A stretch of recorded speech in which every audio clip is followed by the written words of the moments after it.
Imagine a kelp forest swaying in the ocean current. It's not just a collection of seaweed, it's a bustling underwater city. In nature, no species lives alone. Every organism is part of an epic story, a constant drama of cooperation, conflict, and survival. These interactions, from violent struggles to lifelong partnerships, are the invisible rules that structure entire ecosystems, determining who thrives and who perishes. Consider competition.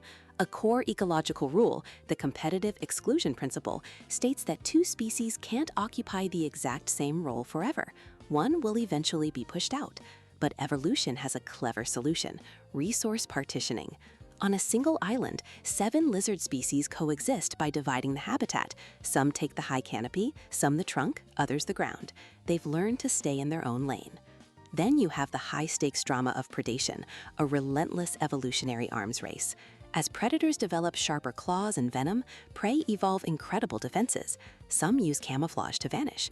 Others engage in mimicry, like the harmless snake that imitates a deadly coral snake's colors. It's a brilliant bluff in a life-or-death game. But not all relationships are battles. Symbiosis is the art of living together. In mutualism, both sides win, like the partnership between nitrogen-fixing bacteria and plant roots. Commensalism is more casual. One benefits while the other is unaffected. Think of barnacles catching a free ride and a meal on a whale. And in parasitism, a parasite lives off a host, a relationship that harms but rarely kills its home. Finally, some species are VIPs. A keystone species like the sea otter holds the whole community together.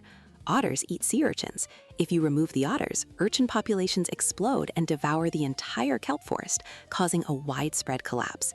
It's a powerful reminder that every thread matters in this intricate web. These interactions show us that nature isn't a random collection of life, but a dynamic, carefully balanced marvel.